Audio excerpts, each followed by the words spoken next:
Hello, welcome. आप सब लोगों का स्वागत है आज के हमारे प्रेजेंटेशन में। और हम आज से स्टार्ट कर रहे हैं अलजेब्रा।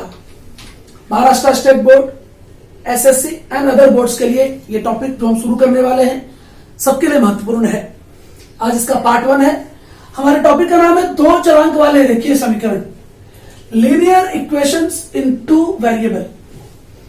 कहीं कहीं ये टॉपिक युगपत समीकरण के रूप में जाना जाता है। कई स्टेट बोर्ड में युगपत समीकरण के नाम से जाना जाता है, साइमल्टेनियस लीनियर इक्वेशन। पहले हम इसे जरा डिफरेंशिएट करेंगे कि दोनों का अर्थ क्या है। तो ध्यान दीजिए जरा, पहले 2 चरांक वाले रेखीय समीकरण हम किसे कहेंगे? 2 चरांक वाले रेखीय समीकरण को ही युगपत समीकरण भी कहते हैं, लेकिन थोड़ा सा अंतर है, मामूली सा। तो जरा देखिए ध्यान से, 2 चरांक वाले रेखीय समीकरण, जब किसी समीकरण में 2 चरांक हो तथा प्रत्येक चरांक का घात 1 हो तो उसे 2 चरांक वाला रेखीय समीकरण कहते हैं। 2 चरांक वाला रेखीय समीकरण कहते हैं। बहुत ही आसान परिभाषा। जब किसी समीकरण में 2 चरांक हो, अब 2 चरांक जैसे x और y 2 चरांक हो तथा प्रत्येक चरांक का घात केवल 1 हो, इसमें कोई घात नहीं तो एक घात है, तो उसे 2 चरांक वाला रेखीय समीकरण कहते हैं। जैसे देखिए, 2 चरांक वाले रेखीय समीकरण का सामान्य स्वरूप होता कैसे है। उदाहरण के तौर पे हम ले रहे हैं ax plus by plus c equal 0। यह 2 चरांक वाला रेखीय समीकरण है। 2 चरांक वाले रेखीय समीकरण का सामान्य स्वरूप है। मतलब 2 चरांक वाला रेखीय समीकरण इस रूप में होता है। अब इसमें क्या है, ये देखिए x और y क्या है, ये चरांक है। क्या है ये? चरांक। मैं x और y को मैं क्या कह रहा हूं समीकरण में? चरांक कह रहा हूं, चरांक है। तो इसमें क्या हो गया? 2 चरांक, तो चरांक x और y क्या हो गया? 2 चरांक हो गया। और इसमें a, b और c क्या है? a, b और c अचरांक है। क्या है? अचरांक है। अब चरांक और अचरांक में फर्क क्या है? चरांक का मान बदल सकता है, x और y का मान कुछ भी हो सकता है, कोई भी संख्या हो सकती है, लेकिन a, b, c उस समीकरण में उपस्थित होंगे तो वह अचरांक होंगे, मतलब उनका मान फिक्स होगा। जैसा कि हमने पढ़ा है, प्रत्येक वास्तविक संख्या अचरांक संख्या होती है। जितने भी रियल नंबर्स हैं वे अचरांक हैं। 1 का मतलब 1 ही होगा, पूरे ब्रह्मांड में 1 का मतलब 1 है, 2 का अर्थ 2 ही है, 3 का अर्थ 3 ही है। तो क्या है? अचरांक है। अचरांक मतलब वे संख्या है जिसका मान न बदलता हो। पूरे यूनिवर्स में, पूरे ब्रह्मांड में 2 का मतलब 2 ही होगा, 3 का मतलब 3 ही होगा। तो a, b और c का मतलब क्या होगा? कोई ना कोई वास्तविक संख्या होगा। मैं यहां पे कह रहा हूं जैसे a का मान a, b तथा c वास्तविक संख्याएं होती हैं। वास्तविक संख्याएं होती हैं जिनमें a और b का मान 0 नहीं होता है, 0 नहीं होता है। C का मान 0 हो सकता है, लेकिन A और B का मान कभी 0 नहीं होगा। मतलब इस पूरे का अर्थ यह हुआ कि 2 चरांक वाला रेखीय समीकरण अगर इस स्वरूप में है तो उसमें A का मान कुछ न कुछ वास्तविक संख्या होगी, B का मान कोई ना कोई संख्या होगी, और C जो होगा वो 0 हो सकता है, लेकिन A और B का मान कभी 0 नहीं हो सकता। इसे हम कहते हैं 2 चरांक वाले रेखीय समीकरण या 2 चरांक वाला रेखीय समीकरण। एक समीकरण को, इसमें 2 चरांक है x और y, इसे हम कहेंगे 2 चरांक वाला रेखीय समीकरण। अब हम विचार करेंगे युगपत रेखीय समीकरण। युगपत रेखीय समीकरण में क्या, युगपत रेखीय समीकरण किसे कहेंगे? ध्यान दीजिए, जब हम 2 समीकरणों पर, कौन से समीकरणों पर? वही दो चरांक वाले समीकरणों पर, जब हम दो चरांक वाले दो समीकरणों पर एक साथ विचार करते हैं तो उसे युगपत समीकरण कहते हैं। युगपत समीकरण कहते हैं। जैसे उदाहरण के तौर पर मैंने जैसे यहां पर आपको कहा कि समीकरण का स्वरूप ऐसा होता है, दो चरांक वाले रेखीय समीकरण का स्वरूप ऐसा होता है। अगर मैं इसका उदाहरण याद देता तो जैसे 3x + 4y + 3 = 0, ये क्या है? दो चरांक वाला रेखीय समीकरण है। तो इसी प्रकार के दो चरांक वाले दो समीकरणों पर एक साथ विचार करेंगे। जैसे मान लिया जाए 4x + 5y = 10, या चले 20 ले लेते हैं, और एक और समीकरण ले लेते हैं मैं 2x + 3y = 15। तो ये दो, देखिए ध्यान से, ये क्या है? दो चरांक वाला रेखीय समीकरण है। ये दो चरांक x और y है ना, तो इसे हम क्या कहेंगे? दो चरांक वाला रेखीय समीकरण। यह भी दो चरांक वाला रेखीय समीकरण है। मतलब ये रेखीय समीकरण, रेखीय समीकरण का मतलब एक और होता है जिस समीकरण की एक रेखा, इस समीकरण पर स्थित बिंदु x और y के मान लेने पर अनेक पेपर पर एक रेखा सीधी रेखा खींची जा सकती हो, या इस समीकरण पर स्थित सभी बिंदु एक ही आलेख रेखा पर उपस्थित हो, तो भी वे क्या होते हैं? एक रेखीय समीकरण होते हैं। तो दो चरांक वाला एक रेखीय समीकरण ये है, दो चरांक वाला एक रेखीय समीकरण ये भी है। अब दोनों समीकरणों पर जब हम एक साथ विचार करेंगे तो उसे हम कहेंगे युगपत समीकरण। तो आइए अब हम कुछ प्रैक्टिकल प्रश्न इस पे हल करते हैं। देखिए ध्यान से। तो ये देखिए, हमने महाराष्ट्र स्टेट बोर्ड की मैथ 1 की बुक से प्रॉब्लम सॉल्व करेंगे हम लोग, और इसका मैं एक्सरसाइज 1.1 ले रहा हूं, और ये हर बोर्ड में इस तरह के क्वेश्चंस हैं। तो देखिए ध्यान से, सभी स्टेट बोर्ड्स के लिए महत्वपूर्ण हम प्रश्न 1.1 ले रहे हैं, जो कि पेज नंबर 4 पर है। मैंने पहला क्वेश्चन लिया है उदाहरण के तौर पर। तो हमारा पहला इक्वेशन है 5x + 3y = 9। ये इक्वेशन दिया हुआ है। 2x - 3y = 12, ये दूसरा इक्वेशन दिया हुआ है। इसे हल करने के लिए कहा हुआ है। तो देखिए, ये पहले समीकरण और दूसरे समीकरण में एक बात सिंपल है, 3y और -3y, +3y और -3y, ये दोनों कैंसिल हो जाएंगे। इसलिए हम समीकरणों को क्या करेंगे? जोड़ लेंगे। तो यहां पर खाली स्थान टाइप पूछा है, तो मैं इसे हल करके केवल बता रहा हूं। तो हम लिखेंगे समीकरण 1 + समीकरण 2। क्यों जोड़ रहे हैं? क्योंकि देखिए, डायरेक्ट 3y से +3y से -3y कैंसिल हो रहा है, इसलिए इसे जोड़ ले रहे हैं। तो देखिए 5x + 3y = 9, 2x - 3y = 12। अब देखिए, कुछ करना नहीं है, जोड़ते वक्त समीकरण में कुछ भी बदलाव नहीं होगा, ये कैंसिल हो गया। 5 और 2 7x हो गया, और 12 में 9 जोड़ दीजिए 21 आ गया। x बराबर 21 ये क्या हो गया? 7 हो गया। 7 3 जा 21, 7 या 21, तो x का मान कितना हो गया? 3 हो गया। अब x का मान 3 किसी भी समीकरण में रख दीजिए। किताब में कहा है समीकरण 1 में रखिए, तो हम 1 में रख देते हैं। x बराबर 3 समीकरण 1 में रखने पर, by putting the value of x in equation 1, तो देखिए इक्वेशन 1 आपका है 5x + 3y = 9। अब इसमें x का मान 3 रख दीजिए, इस दोनों के बीच में गुणे का चिन्ह होगा। 3y = 9, 5 दिया 15, धन 3y = 9, तो 3y = क्या हो जाएगा? ये 9 है। 15 को उस तरफ पक्षांतरित करेंगे तो धन 15 है, तो उस तरफ जाके क्या हो जाएगा? ऋण 15 हो जाएगा। 3y = 15 में से 9 गया, -6, क्योंकि ऋणात्मक संख्या बड़ी है, तो y बराबर ये -6, ये /3 हो जाएगा, भाग करेगा। 3 दूना 6, -2, तो यहां पर आपका आंसर आ गया। इसलिए हम कहेंगे क्या, यहां पे ऐसे दिया हुआ है x, y जो है वो बराबर x का मान कितना है बताइए? 3, और y का मान 2, y का मान 2 समीकरण का हल है। समीकरण का हल है। तो ध्यान से इसे करिए, बहुत आसान प्रश्न।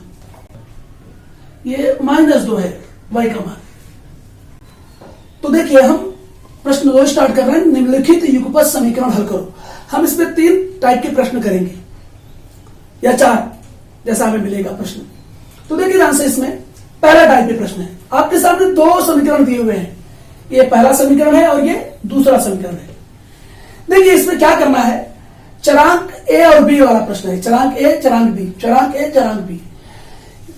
समीकरण युगपत समीकरण को हल करते समय किसी भी एक चरांक का निरसन कर देते हैं, मतलब एक चरांक का मान सेम कर लेते हैं और या तो समीकरणों को जोड़ते हैं या तो घटाते हैं। जोड़ते कब है और घटाते कब है उस पर ध्यान दीजिए। जैसे देखिए इसमें दोनों धन में है, ये दोनों धन में है ना, देखिए यहाँ पे चिन्ह देखिए, तो यहां पर घटाएंगे समीकरणों को।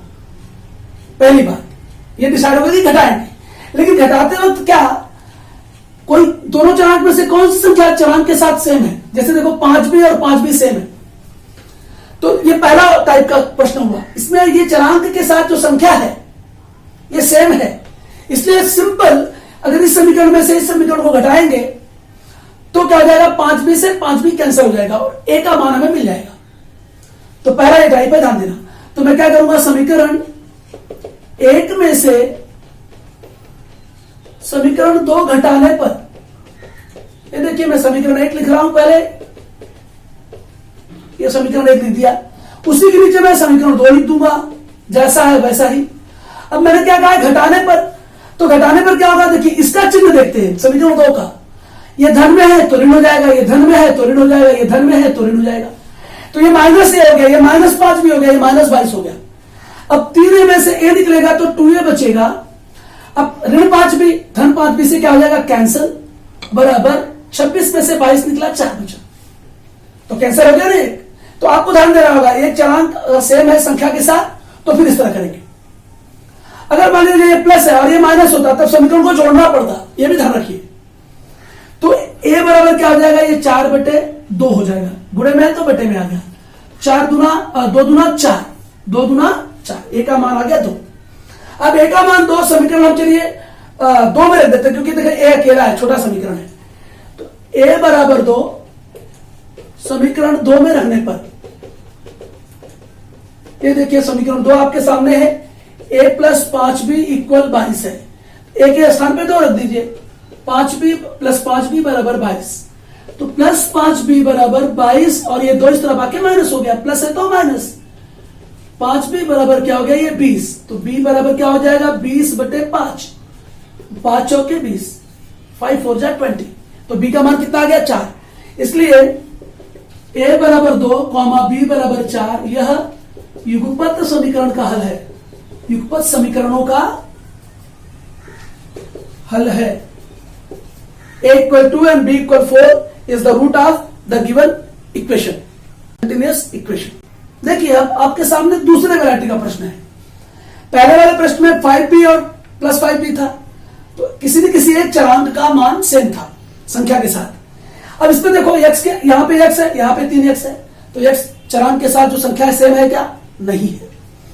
यहां पे 7y है, यहां पे -2y है, y चरांक के साथ जो संख्या है वो सेम है क्या, नहीं है। तो किसी न किसी एक चरांक की संख्या को समान करना होगा, या तो हम y को समान कर लें या तो हम x को समान कर लें। देखिए y को समान करना होगा तो ये 2 का गुणा इसमें और 7 का गुणा इसमें करना पड़ेगा, तो 2 समीकरण तैयार हो जाएंगे। जैसे मेरा पहला समीकरण ये है और दूसरा समीकरण ये है, तो ज्यादा बेहतर होगा कि मैं एक ही समीकरण बनाऊं।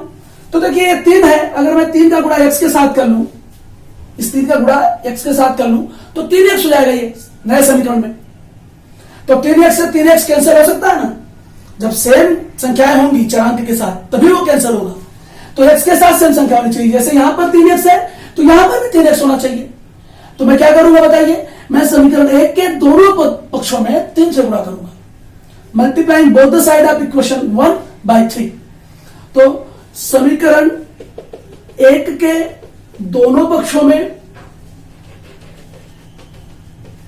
3 से गुणा करने पर, ये देखिए मैंने 3 से गुणा करना स्टार्ट कर दिया। इसमें 3x, 3 से 21y और 3 9 में 30, 3x, 3 7 जा 21, 3 10 जा 30।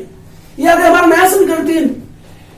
अब देखिए जरा ध्यान से, आप समीकरण 2 और समीकरण 3 की तरफ देखिए, ये 3x है, ये भी 3x है, सेम हुआ कि नहीं, तो ये कैंसिल हो सकता है ना, कैंसिल हो सकता है। अब ये देखिए कि ये दोनों धनात्मक है, ये भी धन में है 3x, ये भी धन में है। जब धन में दोनों समीकरण हो तो समीकरण में से समीकरणों को घटाना चाहिए, तो मैं समीकरण 2 में से समीकरण 3 को घटाऊं या समीकरण 3 में से समीकरण 2 को घटाऊं तो भी वही रिजल्ट आएगा। चलिए इसकी संख्याएं बड़ी है तो मैं समीकरण 2 में से 3 में से समीकरण 2 घटा देता हूं। समीकरण 3 में से समीकरण 2 घटाने पर तो चलिए समीकरण 3 हमारा ये देखिए आपके सामने है 3x प्लस 21y इक्वल 30 है और ये क्या है 3x माइनस 2y इक्वल 7। देखिए घटाते वक्त मैंने पहले में क्या कहा था, घटाते वक्त किस बात का ध्यान देना आपको है, इस समीकरण में ध्यान देना है। 3 में से 2 घटाए तो 2 इधर नीचे है समीकरण, ये समीकरण 3 है देखिए, ये समीकरण 2 है देखिए। अब मैं इसके चिन्ह को चेंज करूंगा, ये प्लस है तो माइनस, ये माइनस है तो क्या हो जाएगा प्लस, और ये प्लस है तो माइनस। घटाते वक्त इस बात का ध्यान देना होता है।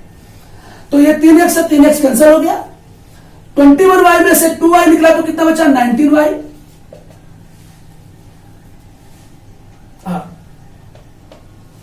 और इसमें से ये निकला तो कितना बचा 23। तो y इक्वल 23/19। देखिए प्लस था ये प्लस, तो ये 23 हो जाएगा, सॉरी हाँ 21 प्लस 2 इक्वल क्या हो गया 23 हो गया। तो ये 23 अपॉन में आएगा तो क्या हो जाएगा बोलिए 23 से 23 कैंसिल हो गया तो y का मान क्या आ गया 1 आ गया। तो जरा ध्यान देना चाहिए चिन्हों को, मैं माइनस देख रहा था तो ध्यान दीजिए आगे। y इक्वल 1 कहा रख देंगे बोलिए किस समीकरण में, किसी भी समीकरण में रखिए, 1 में रखिए, 2 में रखिए, 3 में रखिए, जो आपको कंफर्टेबल लगे। चलिए मैं आपको 1 बना देता हूं। तो y इक्वल एक समीकरण 1 में रखने पर तो x प्लस 7y इक्वल क्या है 10 है। x प्लस 7 इंटू वाई का मान 1, ये आ गया 10। x प्लस 7 बन जाए 7 इक्वल 10। x इक्वल 10 माइनस क्या हो जाएगा 7, तो x की वैल्यू क्या आ गई 3 आ गई।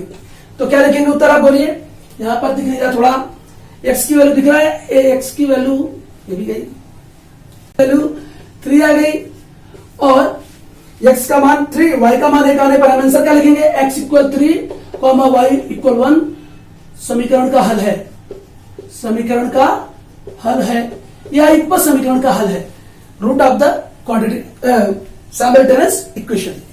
तो ये आ गया आपका दूसरा प्रश्न। अब हमने एक और उदाहरण लिया है जो कि थोड़ा डिफरेंट वैरायटी का है, देखिए ध्यान से। अब इसमें देखिए अपॉन 3 है, यहां पर भी अपॉन 3 है। अपॉन अगर वाली संख्या सेम हो दोनों तरफ तो उसे हटाने का एक ही तरीका है, दोनों पक्षों में उस संख्या से गुणा कर दिया जाए। तो मैं यहां पर लिख रहा हूं दोनों पक्षों में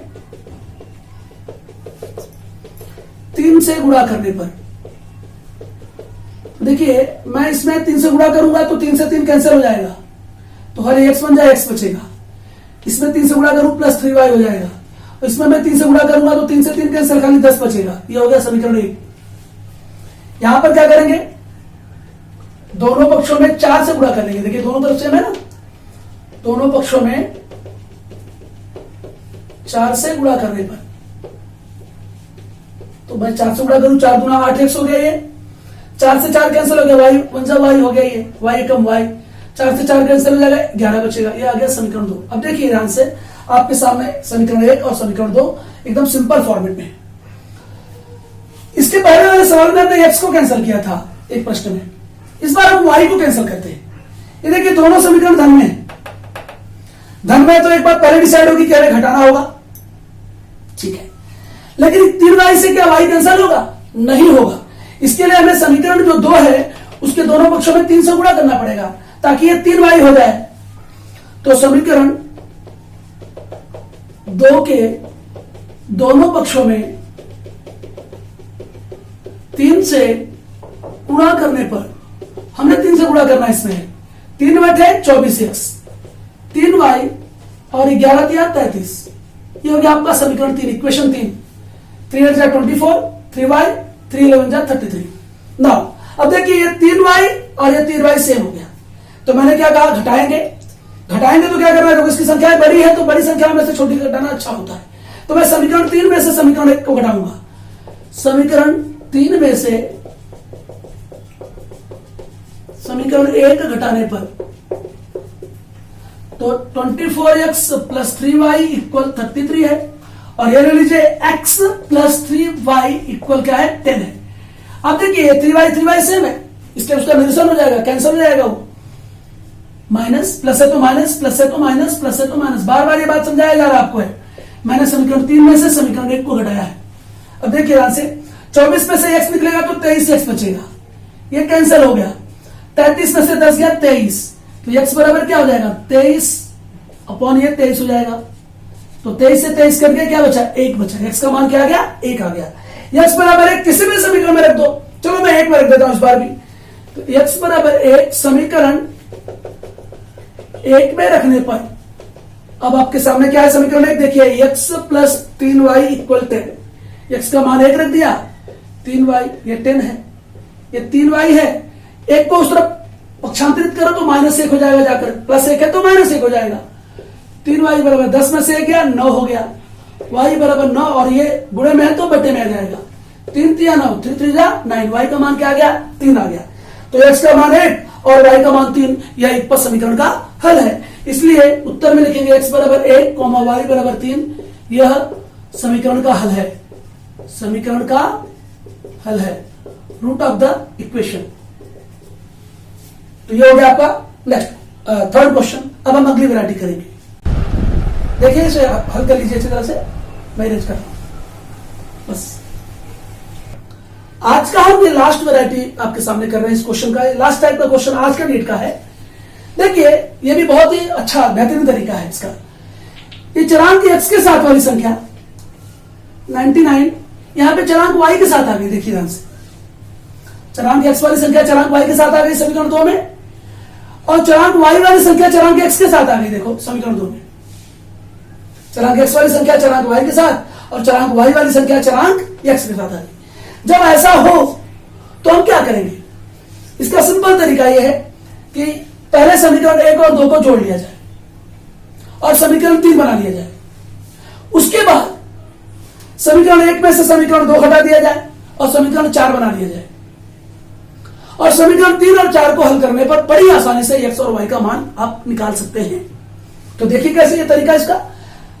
तो ये तरीका कब अपनाना है, x वाली संख्या y के साथ, y वाली संख्या x के साथ आ जाए तब ऐसा करना है। तो समीकरण 1 प्लस समीकरण 2, हमने इक्वेशन 1 और 2 को ऐड कर लिया है। 99x, ये देखिए इक्वेशन लिख लिया पहले हमने, ये समीकरण 1 है, ये समीकरण 2 है, जोड़ लीजिए। तो जोड़ने से देखिए क्लियर दिख रहा है, ये 200 x हो जाएगा, ये भी 200 y, 99 में 101 जोड़ेंगे तो 200 हो जाएगा ना, और इन दोनों को जोड़ दीजिए 0 10 1000। अगर इनमें से देखिए ध्यान से दोनों पक्षों में 200 से भाग दे दीजिए या 200 को कॉमन ले लीजिए तो ये x हो जाएगा, ये प्लस y कॉमन आ गया 200, तो ये x बचा प्लस y बचा, खाली ये 1000 है। अब ये गुणे में आ गया कॉमन लेने के बाद, तो यहाँ पे बटे में आ जाएगा, x प्लस वाई बराबर 1000 बटे 200 हो जाएगा, और 200 का पहाड़ा 5 बार पढ़ेंगे तो 1000 हो जाएगा। ये देखिए समीकरण 3 छोटा सा समीकरण आपको प्राप्त हो गया। अब क्या करेंगे आगे आप, चाहे समीकरण 1 में से समीकरण 2 को घटाओ या 2 में से 1 को घटाओ, जैसे आपकी मर्जी हो। 2 में से 1 को घटाएंगे तो आपका जो है y का मान जो है आपका धनात्मक आ जाएगा। खैर हम क्या करते हैं, समीकरण 1 में से समीकरण 2 को घटाते हैं। तो देखिए समीकरण 1 में से समीकरण 2 घटाने पर, समीकरण 1 और 2 को जोड़ा है, अब हम क्या कर रहे हैं, घटा रहे हैं। तो 99x plus 101y equal 499, 101x plus 99y equal 501। अब घटा रहे हैं तो घटाते हो क्या कहा गया है, इसको माइनस, प्लस है तो माइनस, प्लस है तो माइनस। 101 में से 99 घटाओ, माइनस संख्या बड़ी है तो माइनस 2x बचेगा, ये प्लस 2y आएगा, प्लस संख्या बड़ी है, और 501 बड़ा है, 499 घटा दीजिए तो माइनस 2 बचेगा। अब तरीका है जैसे हम माइनस 2 कॉमन ले लेते हैं, इसमें ध्यान देना मैंने माइनस 2 कॉमन लिया है, तो ये x हो गया, माइनस और प्लस मिलकर माइनस हो जाएगा ब्रैकेट में, y 2 निकल चुका है और ये माइनस 2, तो x माइनस वाई बराबर ये माइनस 2 है, ये माइनस 2 गुणे में तो बटे में आ गया, माइनस 2 से माइनस 2 कैंसिल हो जाएगा तो क्या बचेगा, खाली 1 बचेगा, ये आ गया समीकरण 4। अब देखिए आपके सामने समीकरण 3 और समीकरण 4 है, इसमें प्लस वाई है, इसमें माइनस वाई है। तो जब प्लस और माइनस हो और सेम संख्या हो तो समीकरणों को जोड़ दीजिए, प्लस वाई से माइनस वाई कैंसिल हो जाएगा। तो समीकरण 3 प्लस 4, समीकरण 3 प्लस समीकरण 4 मैं जोड़ दूंगा, हल निकल आएगा। x प्लस वाई को क्या हमने निकाला था 5 और x माइनस वाई को निकाला 1। ये देखिए इससे कैंसिल हो गया, 2x इक्वल 6 हो गया, x इक्वल 6/2, 2 3 6, x का मान कितना आ गया 3। अब x का मान आप किसी भी समीकरण में रख दीजिए। चलिए मैं समीकरण 3 में रख देता हूं, तो यहां रख देना। देखिए x बराबर 3 समीकरण 3 में रखने पर, 3 में रखने पर तो समीकरण 3 आपके पास है x plus y equal 5, x का मान 3, ये देखिए इक्वल, तो y बराबर 5 है, 3 इस तरफ जाके -3 हो जाएगा, तो y का मान क्या आ गया 2 आ गया आपके पास। तो हम उत्तर क्या लिखेंगे इसका, x बराबर 3 को y बराबर 2 युगपत समीकरण का हल है, युगपत समीकरण का हल है। तो इस सवाल को बहुत अच्छी तरह करिए और खुश रहिए। तब तक के लिए धन्यवाद। हम पार्ट 2 में मिलेंगे आगे सवालों के साथ।